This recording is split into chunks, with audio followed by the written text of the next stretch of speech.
జై భీమ్. నా పేరు సీతారామరాజు. ఈరోజు అంబేద్కర్ గారు చేసినటువంటి పోరాటాల గురించి తెలుసుకుందాం.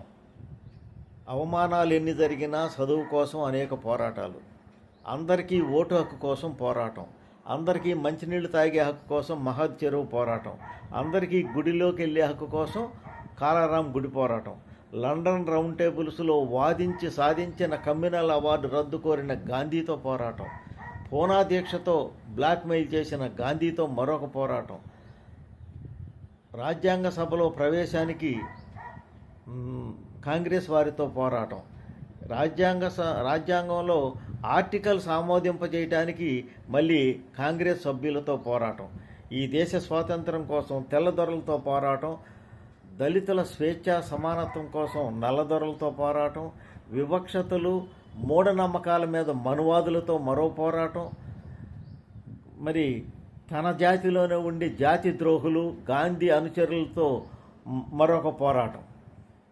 ఇన్ని రకాల పోరాటాలు చేస్తూ ఒక్క క్రిమినల్ కేసు నమోదు కాకుండా, ఒక్క క్షణం జైలు గోడల మధ్య లేకుండా, ఒక్క సుక్క రక్తం చిందించకుండా తన జ్ఞానంతో యుద్ధం చేసి తన జాతికి కావలసినటువంటి హక్కుల్ని సాధించిన వ్యక్తి ప్రపంచంలో ఒకే ఒక్క వ్యక్తి, ఆయనే బాబాసాహెబ్ అంబేద్కర్ గారు.